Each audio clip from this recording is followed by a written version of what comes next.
Kumpi obwedda tulina Woyisa Kigere olwa Namungi w'omuntu eyeetabye mu kuziika omuyimbi Moses Ssekibogo abangi gwe bamanyi nga Moze Radio. Radio aziikiddwa ku kyalo Kagga ekisangibwa e Nakawuka mu disitulikiti y'e Wakiso. Emmisa yeekulembeddemu emikolo egy'okuziika Moze Radio.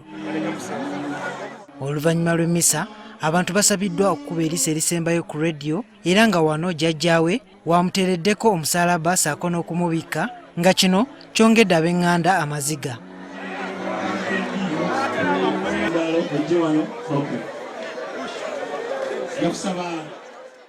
Omuyimbi Jose Chameleone ng'ayogerako eri abakungubazi alabudde abatuusa obutemu ku bayimbi nti bubakeddeko.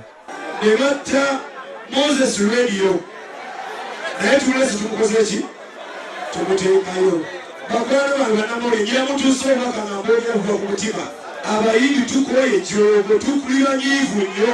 Abayimbi radio bamwogeddeko birungi byereere nga kuno kwe kubadde ne Jaguar omuyimbi okuva e Kenya ate nga mubaka wa palamenti ewaabwe ssaako ne Mande Atigo akulira ekibiina ekitaba bannayuganda abawangalira mu ggwanga lya Amerika. Nze ku lwange yampandikira ennyimba nnyingi empitirivu obulungi era Moses wagambye tetukaaba naye ononsonyiwa bwe tunakaaba. I want to say that today is a sad day for East Africa. We have lost a music icon. We have lost a legend. I've lost a friend.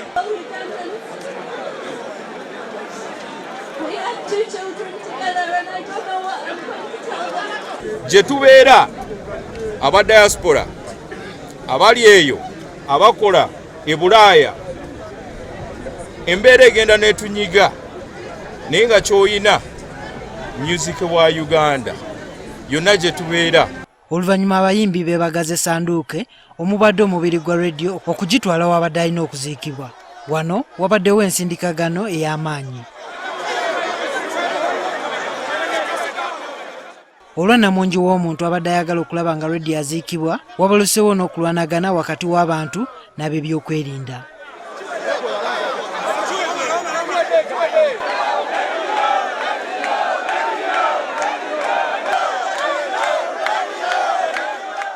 Ab'ebyokwerinda bagezezzaako okutangira abantu era nga kino kitabudde abantu era ne batandika okukasuka amayinja.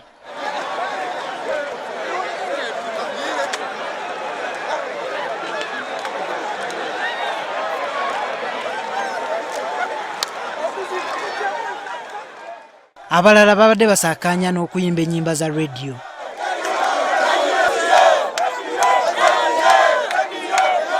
Radio yeegase ku bayimbi nga AK47, Master Blaster ne Producer Dance ku mapeesa abazze bafa mu ngeri bweti wabula nga tewannabaawo alipoota evudde mu kunoonyereza ku nsonga zino. Juma Kiria, NTV ku ssaawa emu.